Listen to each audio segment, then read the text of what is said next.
د غزني په ناوه ولسوالۍ کې د سړک رغولو چارې پیل شوې.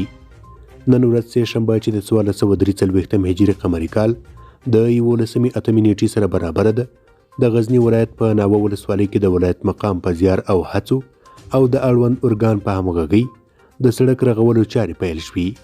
د یاد سړک په رغولو سره به هغه ستونزې چې مخکې به د یادې ولسوالۍ ولسونو مرکز ته د مریضانو په انتقالولو او نورو اړینو ضرورتو په موخه له ستونزو سره مخ ول حل شي، او په اسانه سره به د نوموړي ولسوالۍ میشت ولسونه خپلو کارونو لپاره رسیدګي کوي. د یادونې وړ ده دا لړۍ به ټول ولایت کې کار د غنمو په مقابل کې دوام وکړي. غزني ولایت مقام او رهبرۍ کوښښ کوي چې غزني ولایت کې خپلو ولسونو ته اسانتیاوې او سهولتونه برابر کړي ترڅو د ستونزو مخه ډپ شي او ولسونو ته د کار زمینه برابره شي.